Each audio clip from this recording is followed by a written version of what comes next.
Bonjour.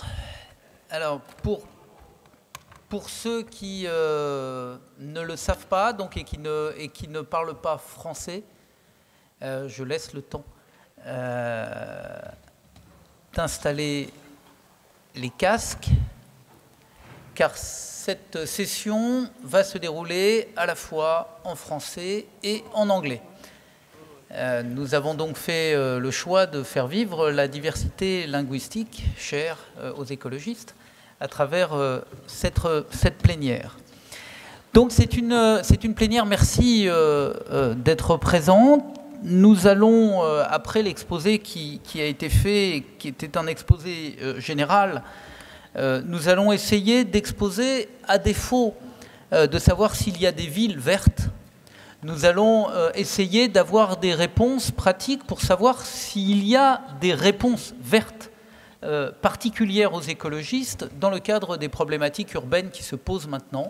Vous avez vu le sujet, différents mais égaux. Nous savons que nous sommes dans une période de métamorphose de la société, de métamorphose urbaine. Nous devons repenser les problèmes évidemment environnementaux, mais également sociaux. Il y a de nouvelles populations qui intègrent les villes, il y a une concentration qui est en train de se faire, et il y a des sources d'inégalités croissantes à l'intérieur de nos cités.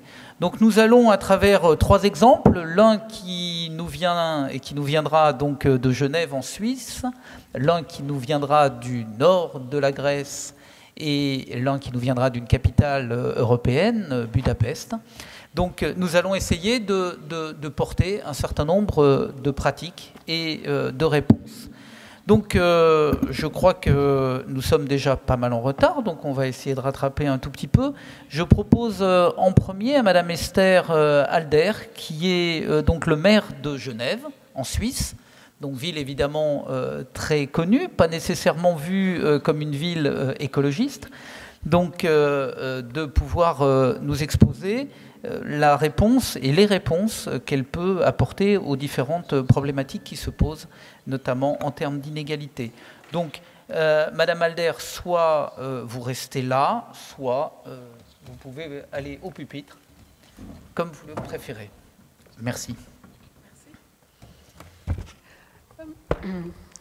Mesdames et messieurs, chères vertes, chers verts, permettez-moi tout d'abord de vous dire que je suis très heureuse de participer à la conférence Green Cities ici à Helsinki. Je vous remercie de m'avoir invité à m'exprimer sur la question de l'inclusion sociale dans un contexte où la diversité sociale, ethnique, religieuse et intergénérationnelle ne cesse de se développer. Je dois vous dire que je me sens particulièrement interpellée par cette question. En effet, je suis la maire d'une ville et la citoyenne d'un pays qui sont des laboratoires de la diversité depuis leurs origines. Et je suis également en charge du département de la cohésion sociale et de la solidarité à Genève. Comme vous le savez, la Suisse est un pays fédéral composé de 26 cantons.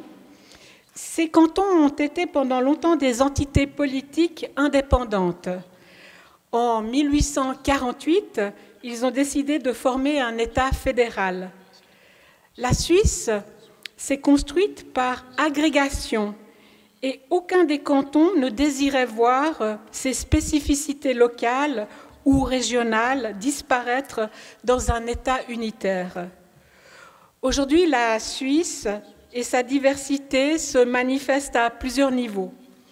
Au niveau culturel, la Suisse comporte 4 langues nationales, l'allemand, le français, l'italien et le romanche. Au niveau ethnique, la Suisse compte près de 25% de ressortissants étrangers qui résident en Suisse de manière permanente. Près de 70% des ressortissants étrangers proviennent de pays qui font partie de l'Union européenne ou de l'Association européenne de libre-échange. La population étrangère la plus importante est composée par les Italiens, 15,3%, suivi des ressortissants de l'Allemagne, 14,9%, du Portugal, 13,1%, et de la France, 5,8%. Au niveau religieux, la Suisse est divisée principalement en cantons catholiques et protestants.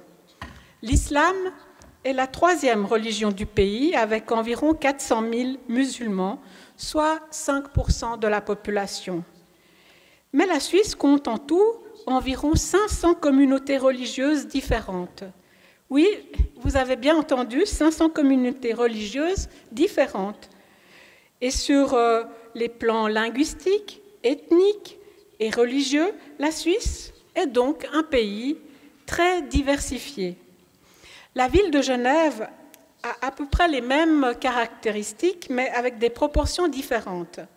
On y parle principalement le français, mais aussi l'anglais, car il y a un nombre important de personnes qui travaillent dans les organisations internationales ou multinationales. Notre ville compte en tout 200 000 habitants, dont 49% d'étrangers, avec une majorité qui proviennent du Portugal, de la France, de l'Italie, de l'Espagne et du Royaume-Uni. Sachez que les étrangers âgés de plus de 18 ans et qui ont leur domicile légal en Suisse à Genève depuis au moins 8 ans ont le droit de vote sur le plan municipal, mais aussi sur le plan cantonal. À Genève, la diversité se manifeste aussi sur le plan social.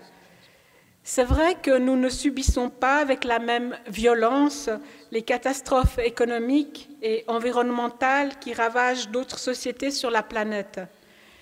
Mais une partie de la population connaît le chômage, la précarisation, des conditions de vie difficiles, des difficultés toujours plus grandes à se loger et une détérioration de la qualité de la vie. En 2011, des chercheurs de l'Université de Genève ont établi une carte de la précarité dans le canton de Genève qui compte 487 000 habitants. Et cette carte montre que la ville de Genève est une des communes du canton les plus touchées par la précarité. Vous pouvez donc constater, avec tout ce que je viens de vous dire, que Genève doit gérer une très grande diversité et que l'inclusion sociale est donc une nécessité vitale pour le développement harmonieux et la cohésion sociale de notre ville.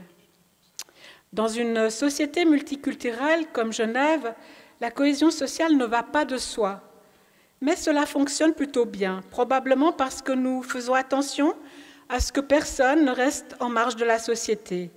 Il n'y a pas de ghetto à Genève, les gens se mélangent, et en tant que magistrate verte en charge du département de la cohésion sociale et de la solidarité, j'ai initié, il y a 4 ans, une nouvelle politique de l'inclusion sociale.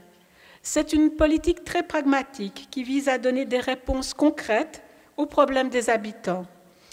C'est une politique qui inclut les enfants, les parents, les jeunes, les aînés, les personnes en difficulté et les étrangers.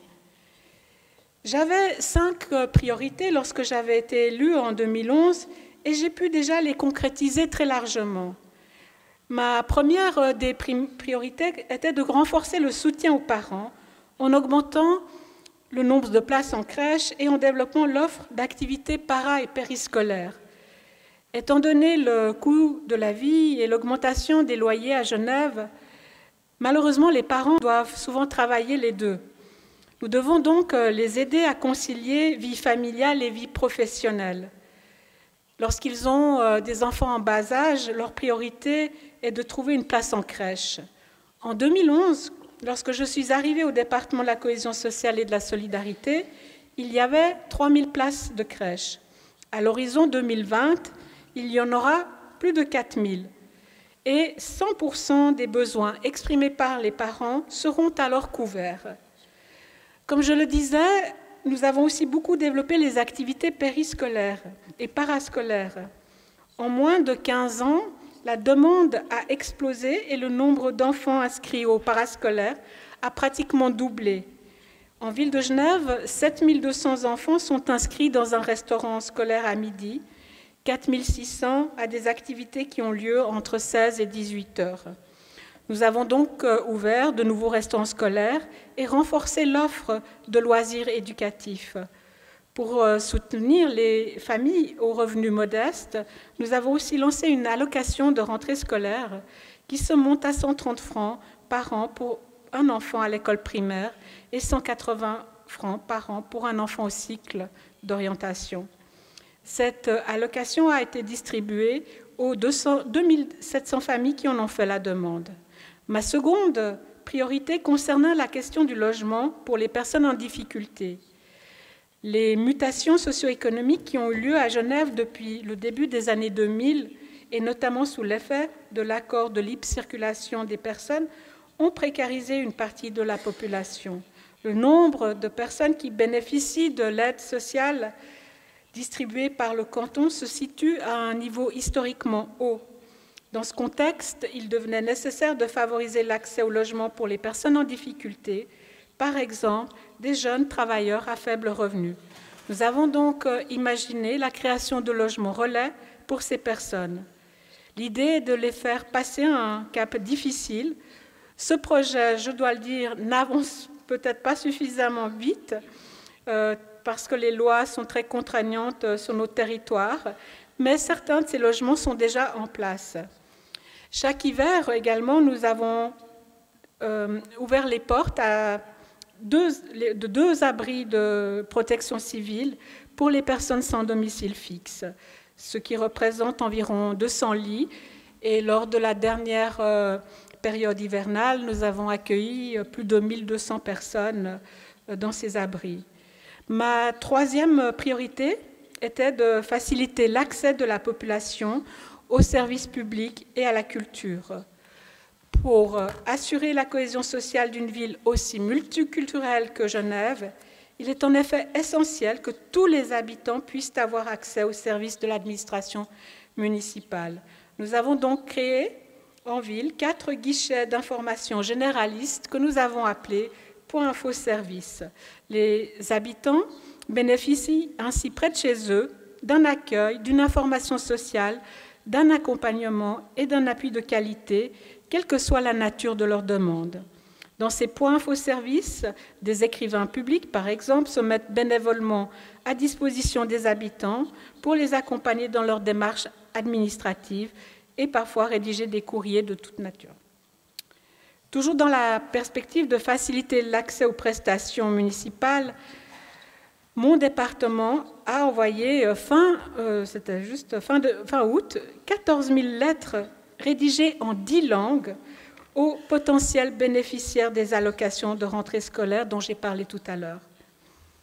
Ma quatrième priorité était de trouver une nouvelle manière de soutenir la vie associative. Peut-être vous ne savez pas, mais le tissu associatif en ville de Genève et en Suisse est particulièrement riche et les associations sont pour nous des partenaires incontournables. Elles ont donc un contact privilégié avec le terrain et elles sont souvent les baromètres des nouveaux besoins sociaux. Elles ont la capacité d'orienter et de relayer les demandes des habitants auprès des autorités. Pour les appuyer, nous avons donc créé une unité vie associative au sein de mon département. Cette structure a permis de centraliser la gestion des subventions et de renforcer le partenariat avec les associations.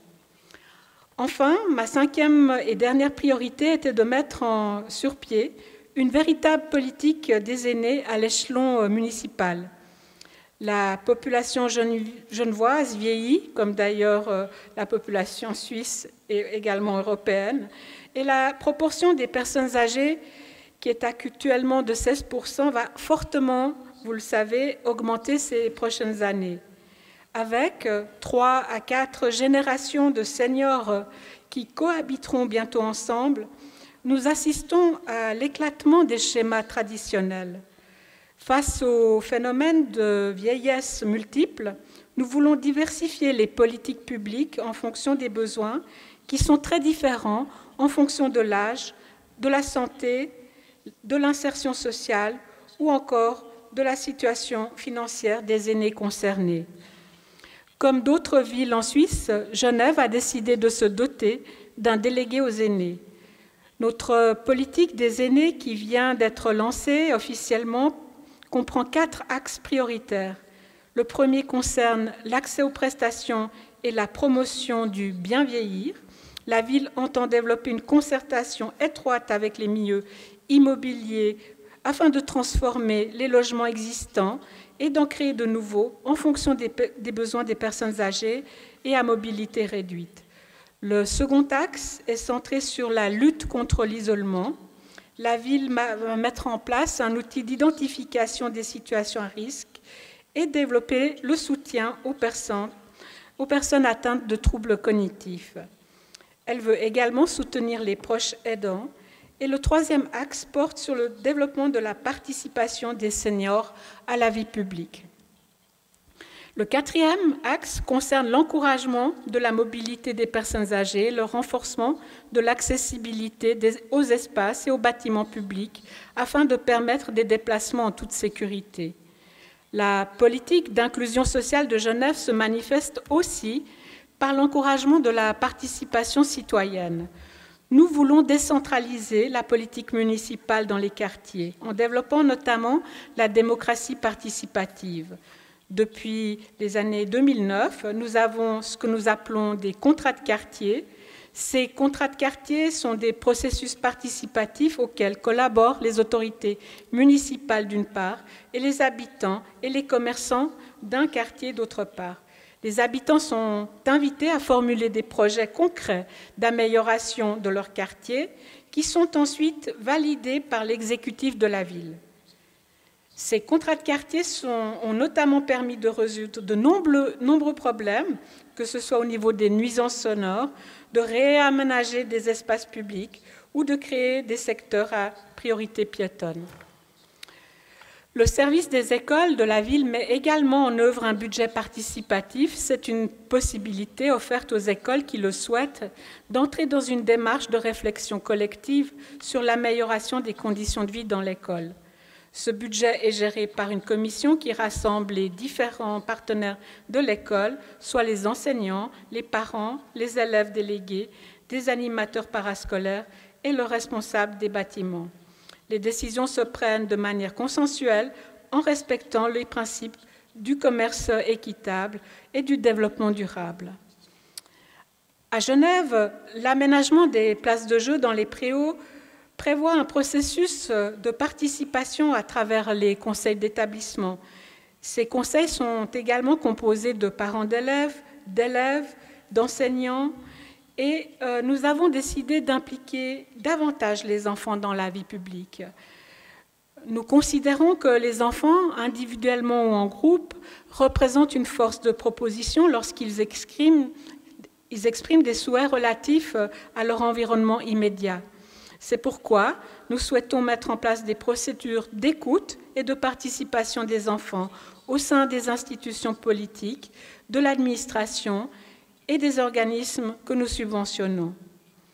Nous entendons également promouvoir l'exercice du droit de pétition des enfants dès l'âge de 8 ans. La participation est aussi au cœur de mon année de mairie, puisque nous avons une mairie tournante. Nous sommes élus pour 5 ans. Nous sommes 5 membres élus à l'exécutif. Donc, pour cette année, c'est mon tour de mairie. Et j'ai décidé, par exemple, d'organiser des rencontres improbables. Il s'agit de mettre autour d'une table des gens issus de différents milieux et qui n'ont jamais l'occasion d'échanger ou pour discuter d'un problème d'actualité comme le vieillissement de la population, les défis climatiques ou encore le droit des femmes. Nous nous apprêtons aussi à lancer des appels à projets pour inciter les habitants de la ville de Genève à participer plus activement encore à la vie de la cité. Et c'est ce que nous allons faire ce dimanche, puisque à l'occasion d'une manifestation qui va rassembler de nombreuses associations actives dans le domaine de la jeunesse, eh bien, nous allons inviter ces associations à nous proposer leurs idées et un comité, un jury désignera les lauréats. Pour terminer, j'aimerais insister sur le fait que comme magistrate verte, Je veux une inclusion sociale pour tous, une solidarité au fil du parcours de vie, de la naissance au grand âge. Les fractures sociales naissent de la rupture d'une telle solidarité. Nous savons tous que les inégalités et la pauvreté sont une source de division et de violence. Pour les prévenir, pour assurer la cohésion sociale, nous avons besoin de politiques d'inclusion fortes. Voilà, je vous remercie pour votre attention. Merci.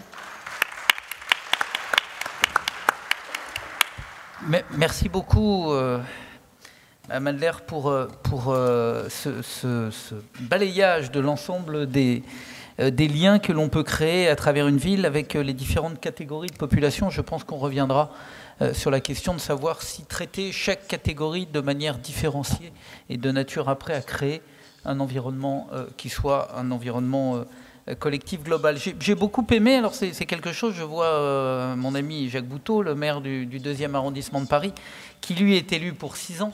Et donc j'ai beaucoup aimé le principe de l'exécutif tournant, où finalement les maires travaillent ensemble d'année en année sur une période collective de 5 ans. Je trouve que c'est une démarche très, très intéressante, qui est très éloignée des pratiques françaises, mais qui pourtant me semble là tout à fait dans la cohérence avec ce que portent les écologistes sur le fait d'essayer. En plus, j'imagine qu'il doit y avoir une parité forte dans ces conseils municipaux. Donc je pense que c'est quelque chose qui m'interpelle. Alors nous allons quitter Genève, donc Genève, ville à la fois riche et si j'ai bien compris, qui intègre en même temps, donc qui essaye de ne pas exclure et de ne pas créer des ghettos, ce qui, quand on connaît Genève, n'est pas quelque chose d'évident. Enfin, quand on voit le prix du mètre carré aussi au centre de Genève, je ne sais pas s'il n'y a pas quand même quelques ghettos, mais au moins de riches.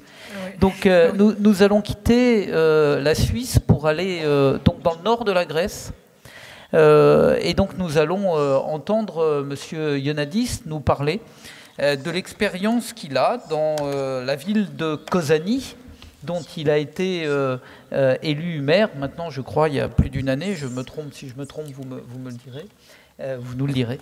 Et donc pour nous donner un autre type d'expérience, mais là aussi avec beaucoup de travail, si j'ai bien compris, avec les associations et la population. Donc, Monsieur Ioannidis, je vous propose également de vous rendre au pupitre pour exposer